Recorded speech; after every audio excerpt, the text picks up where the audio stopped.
Hey guys, welcome to my channel, and today we're going to take a look at another horrible case with you. In November 1997, the Nists from Trenton, New Jersey, were gearing up for their annual cruise tradition, a practice they had cherished since their wedding 6 years prior.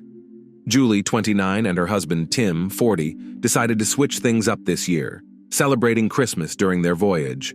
Their main goal was to strengthen their bond, so they left their 1-year-old daughter, Katie, with grandparents and headed to San Juan, Puerto Rico, on November 1st to board their cruise ship. George Skiadopoulos, a crew member, was immediately struck by Julie's vibrant and attractive presence. Teased by a colleague that she was out of his league, George wagered he could romantically engage with Julie. Although just a junior engineer, 22-year-old George, freshly out of college, carried himself with enough poise to intrigue Julie. He misrepresented himself as the captain, exaggerating his age to 28 and fabricating achievements to impress her. Julie and George quickly grew close, meeting daily on deck, engaging in captivating conversations. Julie, swept up in the cruise's romantic ambience and George's charismatic tales, didn't realize his true identity. Tim, accustomed to his wife's sociable nature, observed their interactions but felt no jealousy. One evening, amid a lively party on the ship, George invited Julie for a tour of the ship. Initially hesitant, she eventually agreed. In the deserted engine room, a spark ignited between them, culminating in a kiss. However, their relationship did not progress beyond kissing for the duration of the cruise. Back home, Julie confided her feelings to a family friend, Tony, expecting her attraction to fade since she and George would likely never meet again. Unexpectedly, George, the captain, sent Julie a message. Their daily phone conversation soon followed, with George insinuating that Tim wasn't worthy of her. Tim occasionally caught them talking, but trusted Julie enough not to probe further. Torn between her stable family life and the thrilling new emotions George stirred in her, Julie became distant from friends and even cold to her daughter. Concerned, Tim noticed the changes in her. Hoping to rekindle their connection, Tim planned a surprise 30th birthday party for Julie on January 3rd, 1998. It was a lavish affair attended by many friends. Julie's request for another cruise on a specific ship and date was her ploy to reunite with George. Reluctantly, Tim agreed, and they embarked on February 13th. On that voyage, during a dark night, George won the bet he had made with his crewmates. Julie's intimate encounter with George during the cruise left her head over heels. Back home, she excitedly confided in Tony, a close family friend and godfather to her daughter, Katie. Tony struggled with the burden of keeping her secret, later admitting this to Julie. Despite the risk of exposure, Julie decided to secretly meet George, for whom she yearned intensely. She concocted a family vacation pretext, bringing along her mother and daughter. Julie had to confess her secret affair to her mother, facing her disapproval, but she was undeterred. Initially, they went to Florida, but on March 26, 1988, Julie left her mother and daughter behind to continue her romantic escapade with George in Puerto Rico. Upon returning, Julie's communication with George became almost public. They talked incessantly on the phone and exchanged risky love letters via email. Julie even recorded videos showcasing her life for George, all under her husband Tim's nose, with whom she continued to live and spend his money. She also resumed partying and drinking. Tim couldn't help but notice the changes in their family dynamics and suggested seeing a marriage counselor after 7 years of marriage. During their first session, Julie announced her desire for a divorce, which Tim opposed due to their shared business interests that were generating significant income. Julie knew she needed finances for her plan to move to Greece with her daughter and start a new life with her lover, who was due to serve a compulsory 20-month military service in Greece. Julie attempted to help him flee and secure a U.S. visa, but she lacked sufficient funds. For her new boyfriend, Julie began a fitness regimen, experiencing sleep issues and resorting to strong sleeping pills. Amid emotional turmoil, she also started taking antidepressants. George, learning about this, was furious and forbade her from using them. Julie lost about 10 kilograms, aiming to return to modeling to earn money, but George, unlike Tim, was intensely jealous and did not support this idea. forcing Julie to abandon her plans. Almost everyone, including Cheryl, who once helped Julie enter the modeling industry, disapproved of her relationship with the Greek man. They had witnessed the evolution of Julie and Tim's life since they first met at an exclusive yacht club party in July 1989. Tim, 11 years her senior, was a successful businessman with his own company and a new yacht.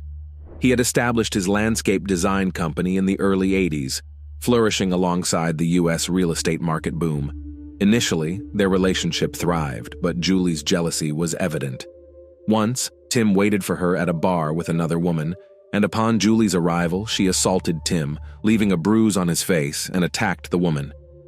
It turned out she was the secretary of a man Tim had worked with for years, merely assisting in business matters. The conflict was resolved at that time.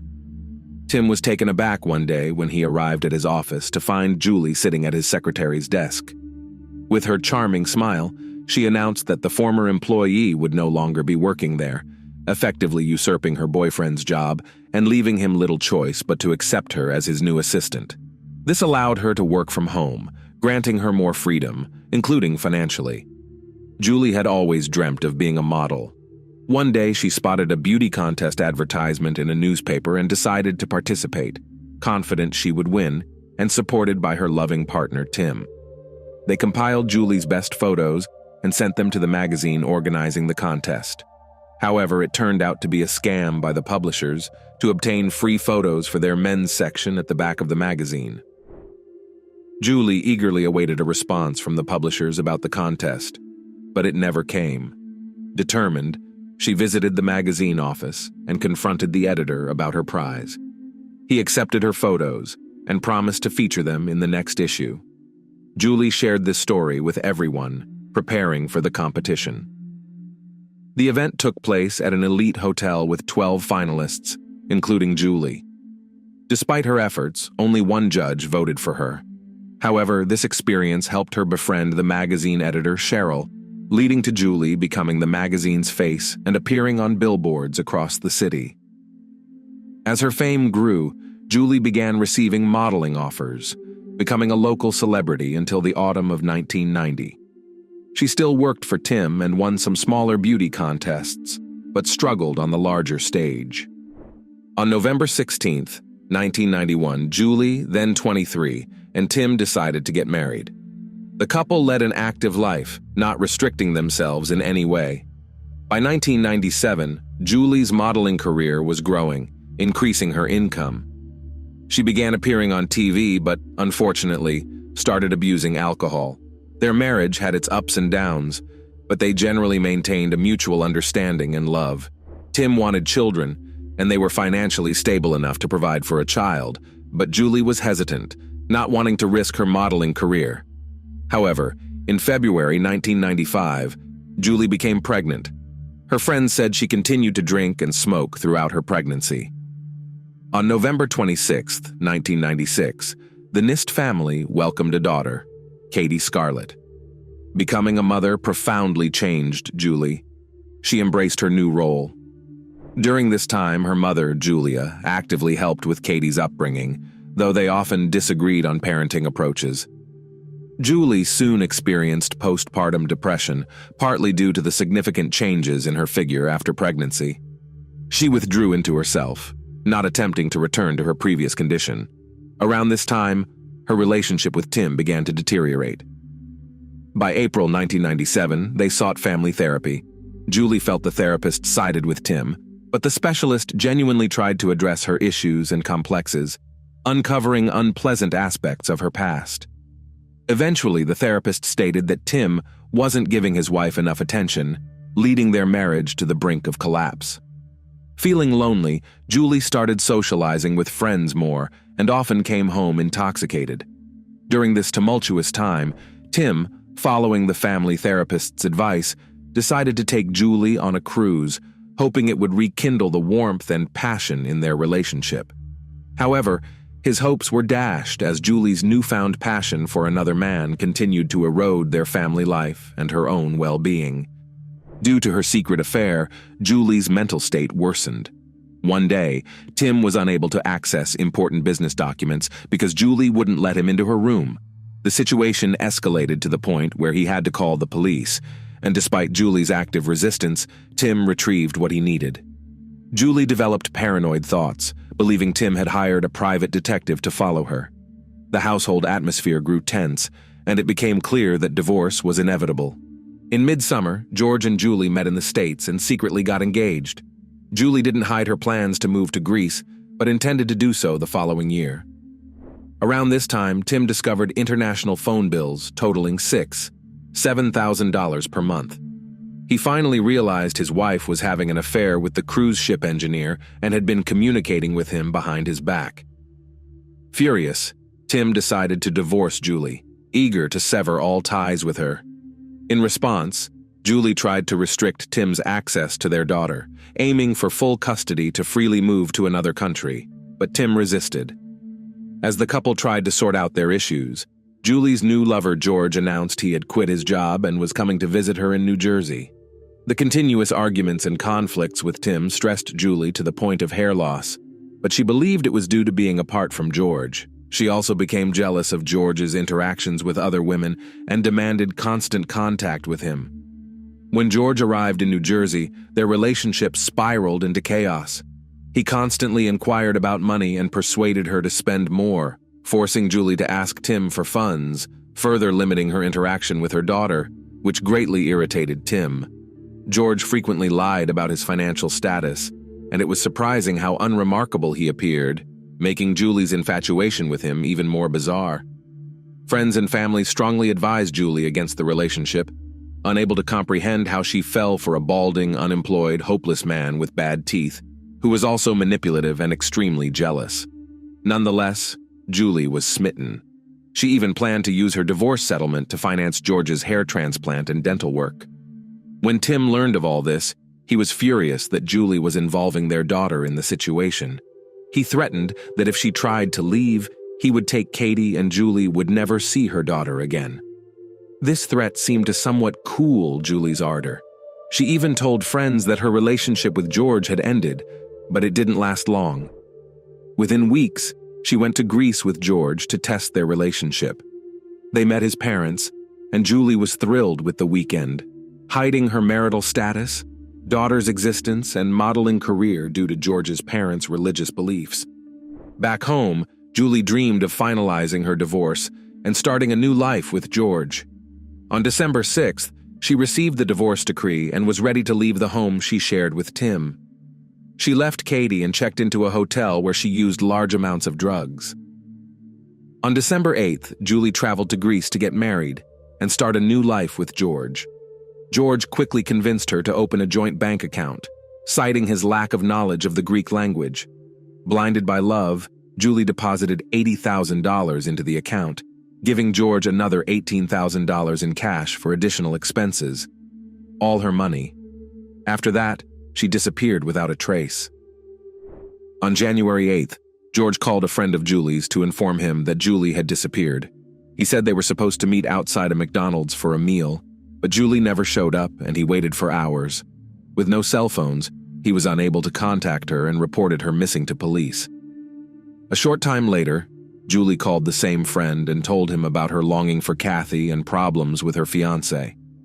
The friend assumed that Julie was planning to leave George and return soon, but Julie never returned to the U.S., and George's call raised serious concerns. He claimed that Julie had disappeared without her passport, allegedly left in her car, and then taken away by the police. However, he could find no witnesses to confirm that the police had taken the passport. It all sounded very dubious, so the friend turned to Tim, the only one who could help. Tim immediately realized that his ex-wife was in serious trouble. She had last contacted relatives in the U.S. on January 7th. There had been no word from her since then, adding to the fears. The police began combing the neighborhood, interviewing possible witnesses, but Julie had no acquaintances in the new place, so they questioned her relatives in New Jersey and looked into her background. Julie Scully, daughter of Julia and John Scully, was born on January 3, 1968. She developed a very close relationship with her father, willing to do anything for his approval. Father and daughter spent much time together, often going fishing. However, On November 10, 1969, Julie's younger brother, John Patrick Scully, was born, drawing all the parental affection, leaving Julie feeling neglected. Julie's mother hailed from a Native American reservation in New Mexico, one of the largest tribes in the United States. Life there was challenging with no electricity or running water, high unemployment, and rampant alcoholism and drug abuse. This led Julie's parents to send her to a boarding school at age 12, hoping to provide her with a better life through English education.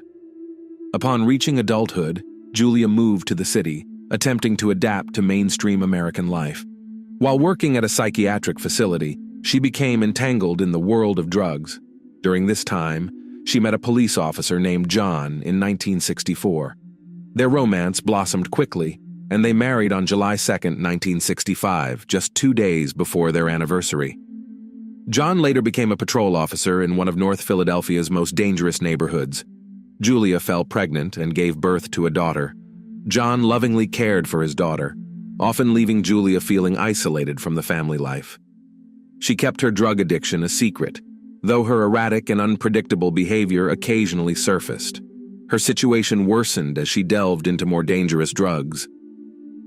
Meanwhile, feeling constantly tired and unable to quit without experiencing severe withdrawal symptoms, Julia soon fell pregnant again, and a younger son joined the family. Already depleted, Julia Scully found it challenging to care for him. In 1973, during a bout of depression, she overdosed on sleeping pills. John found her in time and called for medical help, saving her life. This incident brought her problem to light within the family, complicating matters further. Once a beautiful Native American woman, she now resembled a shadow of her former self. Another suicide attempt followed, but again, she was saved. The turmoil within her parents' relationship didn't go unnoticed by the elder daughter, who was 9 years old at the time. On Julie's birthday, her father abruptly left, leaving behind his wife and guests. He was having an affair and sought escape from Julia's addiction, which repulsed him. He stayed only for the sake of their children. His mistress arrived to pick him up, and both Julia and their daughter saw them as they followed John out.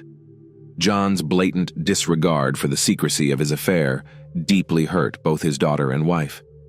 Julie blamed herself for her family's troubles, unable to understand the situation's true nature. Julie, who had always been an excellent student, started facing academic troubles. She became popular among her peers and fell into a bad crowd. Her attendance and performance at school declined. Seeing this, her father decided to transfer her to a new school in Kensington. At 12, Julie's attractiveness garnered a lot of attention from boys. The Scully family lived in a troubled neighborhood, heightening her parents' concerns about her future and the risk of falling into substance abuse like her mother. One evening, when Julie's friends were supposed to sleep over, she disappeared from her room with them. When her mother discovered their absence, she panicked and called the police, who found the children in downtown Philadelphia. Julie's relationship with her mother worsened, leading to regular conflicts and scandals. Her rebellious spirit also manifested towards her father, despite their close bond. As a police officer, he always knew where and with whom his daughter spent her time. Seeing his wife's failure in raising their children, he took custody of them while sending Julia to rehab for drug addiction. The family environment became calmer during her absence. Despite Julie's efforts to please her father, her rebellious spirit grew as she matured. She continued spending time with friends, leading to skipped classes and poor grades. Her father, infuriated upon learning this, was dismayed, especially since Julie was only 14. The close and warm relationship they once shared seemed to have vanished. Julie expressed her desire to drop out of school, possibly a cry for attention that she had started seeking on the streets. Her beauty made her the center of attention at every party.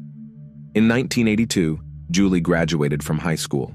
Her parents hoped for her to pursue specialized education, so her father, a police officer, helped her get into an engineering college. He appealed to the college director for special admission conditions, emphasizing Julie's Native American heritage. His efforts paid off, and Julie was admitted to the college in the fall of 1983. She had already been leading sexual life in her 18. Julie's brother chose a different path. Despite similar upbringings, he enlisted in the Navy at 16. Around the same time, Julie decided to leave college to seek financial independence. She soon met Neil Ziegler, who was 6 years her senior. Their relationship quickly blossomed, and they secretly married in November 1985, just a few months before Julia's 18th birthday. Her father, initially unaware of her marriage, later supported it, believing it was better for her than staying with her dependent mother. However, the marriage ended in divorce in 1988. Julie returned to live with her mother, finding a new job but reluctant to contribute to living expenses.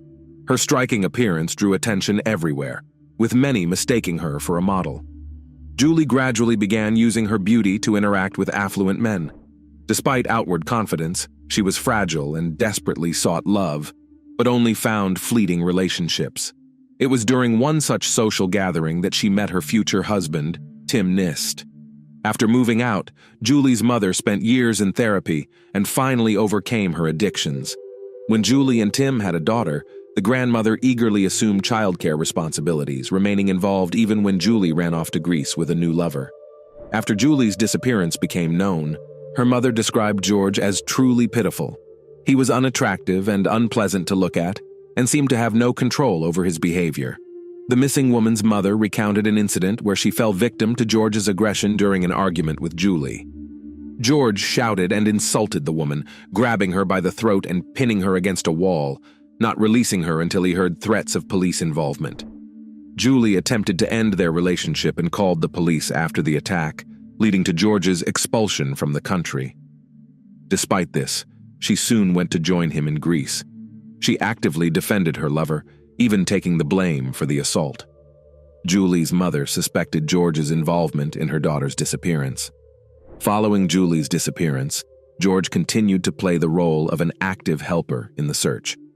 Julie's close relatives tried to contact the American embassy in Athens, but faced a language barrier, as the Greek police stations handling the investigation had no English-speaking staff. The FBI from the USA joined the investigation at this time. It was revealed that George had Julie's passport the entire time. Initially, he claimed to have found it, but changed his story to theft when he learned of the FBI's involvement. His behavior became increasingly suspicious. He attempted to withdraw money from their joint account, but was unable to do so. On January 23, 1999, the couple was supposed to get married. During this time, news about the missing American woman was broadcast on news channels and radio stations. George angrily called Julie's friend, who had approached the media about the case. He claimed his innocence and even made a public statement in the press, actively giving interviews in an attempt to justify himself. However, 16 days after Julie's disappearance, George was brought in for questioning as the main suspect. George recounted that after moving to Greece, Julie quickly became disillusioned with both the country and him. She increasingly missed her homeland and daughter and wanted to return. George tried to support her, but the situation worsened, deeply troubling him. In her final days, she cried constantly. At one point, George's mother found out about Julie's former husband and daughter in America. She began to despise Julie and openly expressed her dislike to George, urging him to leave the woman with a troubled past.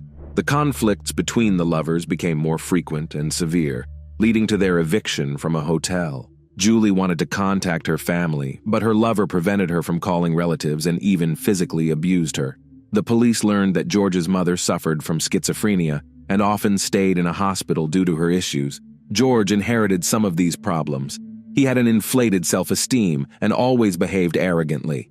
He could manipulate others, which was noticed by the missing woman's relatives and friends. At the slightest disagreement, he aggressively attacked his lover.